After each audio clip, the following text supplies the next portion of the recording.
کہاں ہے تمہارا خلیفہ؟ بلاؤ اسے، ابو ذر ملنے کے لیے آیا ہے۔ کمرے کے اندر سویا ہوا تھا، کسی نے کہا ابو ذر آ گیا ہے۔ دربار میں کہا ابو ذر اپنا لہجہ نرم کر، تجھے اسی سختی کی وجہ سے ہم نے شام بھیجا تھا، تو پھر واپس آگے وہی باتیں کر رہا ہے۔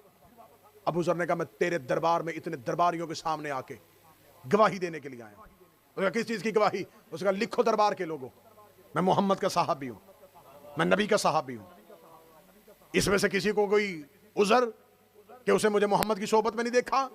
سارے دربار نے کہا ہم مانتے ہیں کہ تو نبی کا صحابی ہے۔ اس نے کہا تم نے گواہی دی ہے میرے صحابی ہونے پہ، میں گواہی دیتا ہوں کہ علی ولی ہے، علی محمد کا جانشین ہے، علی محمد کا وصی ہے۔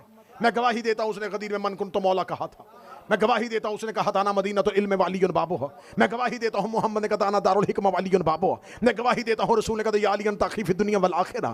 حدیثیں پڑھنی شروع ہوئی، 70 حدیثیں ابو ذر نے دربار خلیفہ میں کھڑے ہو کے علی کی شان میں وہ پڑھی جو رسول نے علی کی شان میں کہی تھی۔ تیسرے خلیفہ کے چہرے پہ موت کی زردی آ گئی، اس نے کہا کیسا محمد کا صحابی ہے، تجھے ساری حدیثیں وہی یاد ہے جو محمد نے علی کے لیے کہی تھی، تجھے کوئی ایسی حدیث یاد نہیں ہے جو نبی نے ہمارے لیے کہی تھی۔ ابو ذر نے کہا ہاں ہاں ایک حدیث مجھے یاد ہے جو نبی نے تیرے لیے کی تھی۔ اس نے کہا ہاں وہ حدیث بھی پڑھ۔ ابو ذر نے کہا محمد نے کہا تھا ابو ذر اگر بنی امیہ کا کوئی فرد تو میرے منبر پہ دیکھے تو سمجھنا اسلام خطرے میں آ گیا۔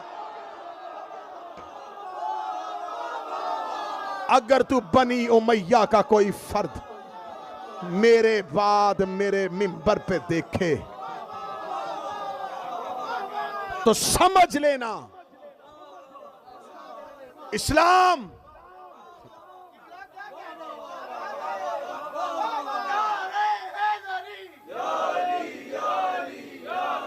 خلیفہ نے کہا ایسے نہیں ابو ذر، ایسے نہیں، ایسے نہیں، ایسے نہیں،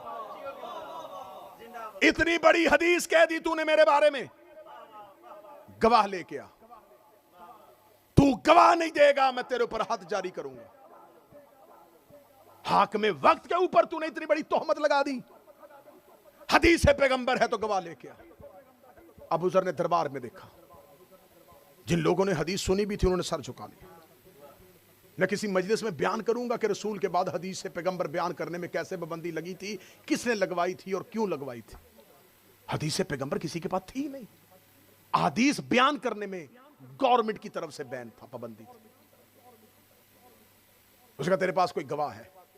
ابو ذر نے جب دیکھا نا دربار میں کوئی گواہ نہیں تھی، زخمی دربار سے نکلا، سیدھا گیا علی کے دروازے، دستک دے کے لگا مولا آپ کی گواہی کی ضرورت ہے۔ علی ابو ذر کے ساتھ چلے۔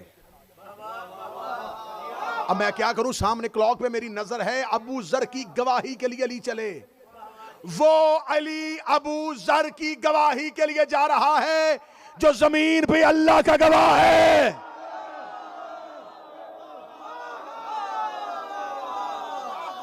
جو دعوت ذل عشیرہ میں محمد کی نبوت کا گواہ ہے، وہ علی ابو ذر کی گواہی کے لیے دربار میں آئے۔ علی دربار میں آئے، ابو ذر نے کہا یا علی میں آپ کو بتاؤں کہ میں نے کیا کہا ہے جو آپ نے گواہی دینی ہے۔ علی نے فرمایا تو نے جو بھی کہا ہے۔ ہائے ہائے ہائے ہائے، ابو ذر سے علی نے بات نہیں سنی کہ کیا کہہ کے آیا ہے، میں نے کیا گواہی دینی ہے۔ علی نے فرمایا تو نے جو بھی کہا ہے۔ علی گواہی دینے کے لیے تیار ہے۔ علی دربار میں گئے، دربار میں جا کر علی نے خلیفہ کے سامنے کہا بھلا اپنے کاتب کو لکھوا میری گواہی، میں درج کرواتا ہوں کہ میں گواہی دینے کے لیے آیا ہوں کہ ابو ذر نے جو کہا ہے سچ کہا ہے۔ اتنا کہنا تھا، خلیفہ نے کہا یا علی مجھے آپ سے یہ توقع نہیں تھی، اگر آپ آ ہی گئے ہیں، آپ محمد کے ابن عم ہیں، رسول کے چچا زاد ہیں، ہم بھی آپ کی عزت کرتے ہیں، اگر آپ آ ہی گئے ہیں، آپ میرے اور ابو ذر کے درمیان جو ایک معاملہ ہے، جو ایک مسئلہ ہے، جو ایک غلطی ہے، جو ایک لڑائی ہے، آپ اسے بیٹھ کے بھی طے کروا سکتے تھے۔ آپ نے ابو ذر کی بات سن لی، میری سنی نہیں، ابو ذر کی سن لی، میری سنی نہیں، ابو ذر کی سن لی، میری تو سنی نہیں، آپ نے اتنی جلدی ابو ذر پہ گواہی کیسے دے دی؟ اللہ نے فرمایا میں نے تیری بات سنے بغیر اس پہ گواہی اس لیے دی ہے، محمد نے تیرے بارے میں نہیں اس کے بارے میں کہا ابو ذر سچا ہے۔